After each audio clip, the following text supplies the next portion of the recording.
নমস্কাৰ গাইজ, মই সীমা বৰুৱা। আজি এই মিনি ব্লগটো গধূলি আৰম্ভ কৰিলোঁ। এই মাহঁতৰ লগত মই বিউটি পাৰ্লাৰত যাই আছোঁ।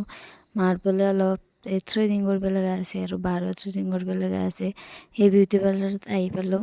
পাই দেখিলোঁ মা ইমান মানুহ, ইমান টাইম কেনেকৈ ৰখি থাকিম। সেই ৰখি বৰ হৈ আছোঁ আৰু সেনেকৈ থাকি কিনে মানুহে চাই আছোঁ।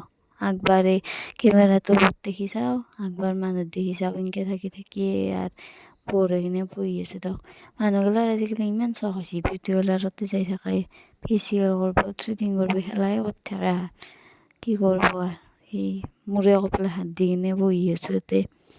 আপোনালোকে কি কৰিছে আৰু এই কিবা কৰি হ'ল এইটা যাওঁ আৰু ঘৰত। সেই ৰাস্তা পালোঁ, সেই ডাইৰেক্ট এতিয়া ঘৰতে আহিলোঁ, ভিডিঅ'টো ষ্টাৰ্ট কৰিলোঁ।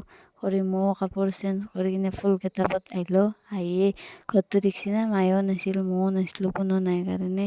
দেউতাই নকৰে না কাম, সেইকাৰণে এক চুটকিত মই ঘৰটো চাফা কৰিলোঁ। চবেই চাব আৰু মোৰ ভিডিঅ'। আজিৰ কাৰণে বাই বাই।